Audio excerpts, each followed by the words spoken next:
Everyone, কেমন আছো সবাই? আশা করছি সবাই খুব ভালো আছো আর আমরাও ভালো আছি। আজকে সকালটা দেখো, আকাশের একদিকে মেঘ আর একদিকে রোদ্দুর। কেমন মেঘ বৃষ্টির খেলা মনে হচ্ছে না বলো? এই যে নীলকণ্ঠ গাছটা দেখছো, বেয়ে উঠেছে তত্তর করে, কত কুড়িও এসেছে জানো তো। তাই ছেটে কেটে দিতেও ইচ্ছে করছে না। দেখা যাক, ফুলগুলো ফুটে গেলে তারপর ভাবছি একটু ছোট করে দেবো, নয়তো আমার ওপরতলা পর্যন্ত কোথায় পৌঁছে যাবে। যাই হোক, এই সিজনাল ফুলের গাছটা এনেছিলাম, এখনো সুন্দর ফুল দিচ্ছে। রোদ বৃষ্টির জল যখনই লাগছে বেশ ভালোই ফুটে উঠছে। আর এই বেলকুড়ির গাছটা এনেছিলাম, কুড়িগুলো তো ফুটে গিয়েছিল, দেখছি এখন আবার নতুন করে কুড়ি এসেছে। শুনেছি বেলকুড়ির ফুল হয়ে যাওয়ার পর সেই কুড়িগুলোর মাথাগুলো যদি ছেঁটে দেওয়া যায় ঝরে পড়া ফুলের, তাহলে নাকি আবার কুড়ি আসে। এদিকে ঘরটা একটু অগোছালো তো হয়েই থাকে, আগের দিন রাত্রের অগোছালো সোফাটাকে আগে ঠিকঠাক করছি। সকালবেলা ঘুম থেকে উঠে এটা আমার প্রথম কাজ, বিছানা আর সোফা দুটো জায়গার বালিশ কুশন এগুলোকে একটু ঠিকঠাক করা। আমি যদিও সোফার উপর কভার দিয়ে রাখি, বাট আজ শুধুই কুশন। Hello, good morning. ও বাবা, এটা কি? আজ জামাই ষষ্ঠী বলে কথা, তাই হিরণময় সকাল সকাল নতুন একজোড়া কাপ বের করেছে। বেশ কিছুদিন আগে একটি নতুন ক্রাফটের দোকান থেকে এই কাপটা কিনে এনেছিলাম, আজ ইউজ করলাম। কেমন লাগছে ম্যাডাম? খুব ভালো, আর কাপটাও খুব সুন্দর, মানে বেশ একটা স্ক্যান্ডিনেভিয়ান ফিল আছে।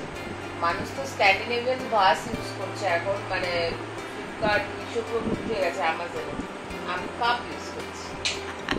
ভালো, কিন্তু এই মডেলটা আমাদের খুব ভালো লেগেছে। একটা নতুন দোকান থেকে কিনেছি, দেখি কেমন টেকসই হয়, তাহলে আবার যাবো সেই দোকানে, তখন তোমাদের নিয়ে যাবো।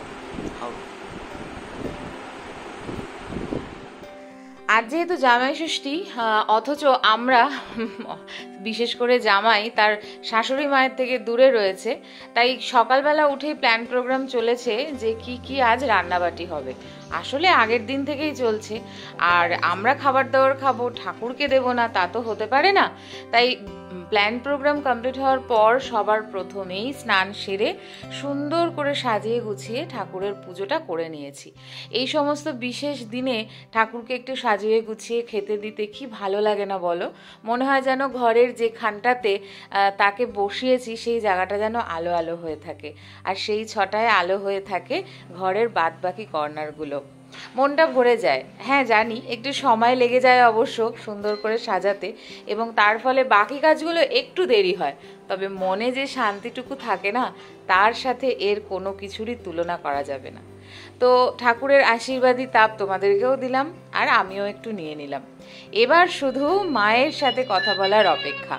আমাদের বাড়িতে জানো তো, ষষ্ঠী পুজোর বেশ একটা সুন্দর নিয়ম আছে। এখন সেই নিয়ম সময়ের সাথে অপভ্রংশ হয়ে অনেকটাই ছোট কম হয়ে গেছে, তবে এই ষাটের জল দেওয়ার নিয়মটা কিন্তু এখনো। মা প্রত্যেক বছরই এইভাবেই জামাই ষষ্ঠীটা করে এবং মন খারাপ করে, কিছু করার থাকে না। প্রথম বছর জামাই ষষ্ঠীতে মা আমাদের কাছে এসেছিল, কিন্তু এই টাইমটা এমন, আমরা বাড়ি পর্যন্ত পৌঁছে মায়ের কাছে বসে এই নিয়মগুলো করতে পারি না। তাই মন রাখতে মায়ের হয়ে আমি তার জামাইকে ভালো মন্দ খাওয়ানোর চেষ্টা করি রেঁধে বেড়ে, আর মা ফোনের ওপার থেকে এভাবেই তালপাতার পাখায় করে সমস্ত কিছু সাজিয়ে গুছিয়ে তার মেয়ে জামাইকে আশীর্বাদ করে। এই চিড়ে দিয়ে ফলার খাওয়ার নিয়মটাও কিন্তু এই জামাই ষষ্ঠী স্পেশাল।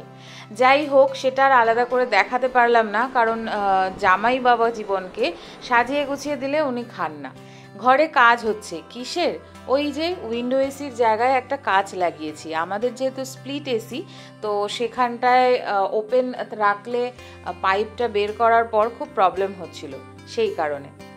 ওদিকে হিরণময় ওদিকটা দেখে নিচ্ছে, আমি রান্নাঘরে চলে এসেছি, কারণ বেলা প্রায় 12:30 বেজে গিয়েছিল।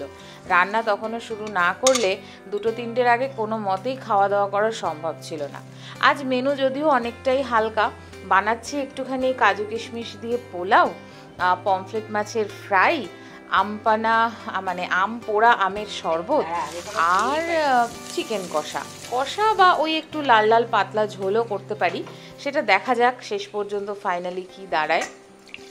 তো তো ভীষণ সাদামাটা মেনু। আর হ্যাঁ, শেষ পাতে কিন্তু একটু মিষ্টিও রেখেছি।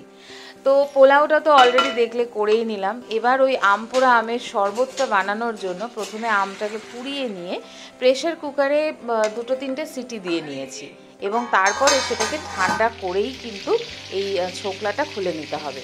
আমি সময়ের অভাবে একটু তাড়াহুড়ো করছিলাম, তাই এই যেই সময়টা আমি আমের ছোকলাগুলো ছাড়াচ্ছিলাম না, বেশ গরম ছিল, মানে আমার হাতে ধরতে খুবই অসুবিধে হচ্ছিল। কিন্তু কিছু করার নেই, ওই যে বললাম সময়। তারপর বুদ্ধি এলো, যদি এর মধ্যে একটুখানি ফ্রিজে রাখা ঠান্ডা জল দিয়েই একেবারে গোলাই, তাহলে শরবতটাকে আলাদা করে ফ্রিজে রেখেও ঠান্ডা করতে হবে না, আবার আমার এরকমভাবে আমটাকে স্ম্যাশ করতেও সুবিধা হবে। অ্যাড করেছি একটু চাট মশলা, একটু বিট নুন আর একটু চিনি। আমি কিন্তু আর এক্সট্রা কিচ্ছু অ্যাড অন করিনি, কোনো ডেকোরেশন করিনি। তোমরা চাইলে আরও নানান রকমভাবে করতে পারো। একটু ঘন ছিল, তাই আরও একটু ঠান্ডা জল মিশিয়ে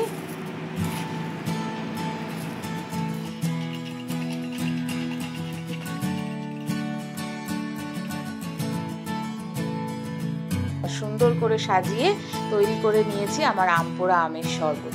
আর এই যে একটু স্যালাড কেটে নিয়েছি, ব্যাস আমাদের জামাই ষষ্ঠীর খাওয়া দাওয়া কিন্তু এভাবেই সর্টেড। কেমন লাগলো তোমাদের এই ছিমছাম মেনুটা অবশ্যই জানিও।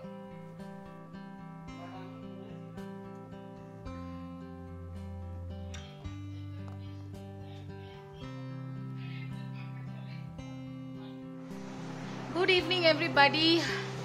সারাটা দিন এতটা ব্যস্ততার মধ্যে কেটেছে, আর কিছু আলাদা করে ব্লগ তো সেভাবে করতে পারিনি। খাওয়া দাওয়ার পরে রেস্ট করেছি, মানে জাস্ট টেনে ঘুমোনো। রেস্ট বললে কম বলা হবে, জাস্ট টেনে ঘুমোনো যাকে বলে। ইনফ্যাক্ট মানে চুলটুলগুলো একটু যে ভালো করে আছড়াবো সেই পর্যন্ত অবস্থায় নেই, দেখো কি অবস্থা হয়েছে।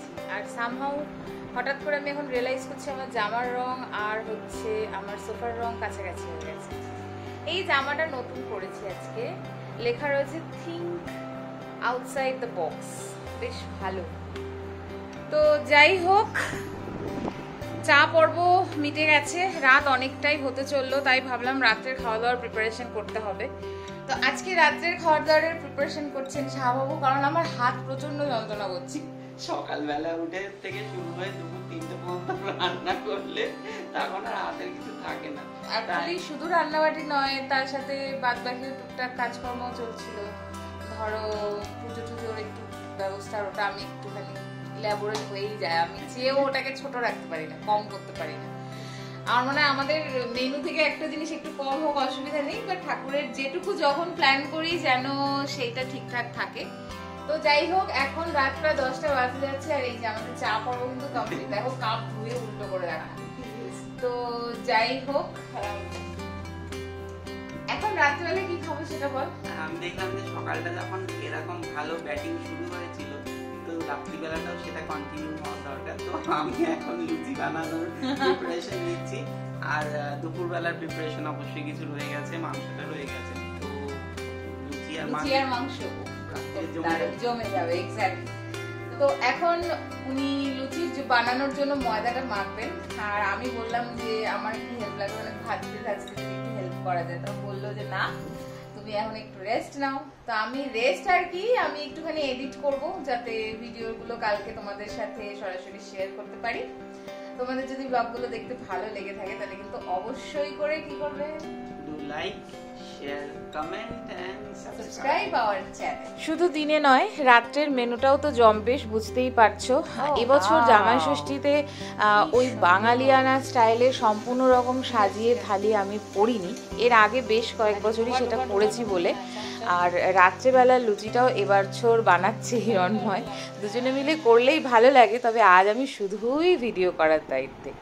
যাই হোক, রাত্রের খাওয়া দাওয়াটা সেরে আমরা একটু তাড়াতাড়ি শুয়ে পড়ার প্ল্যান করেছিলাম। আজ যেহেতু রবিবার, আগামীকাল কিন্তু অফিস যাওয়ার তড়িঘড়ি থাকবে।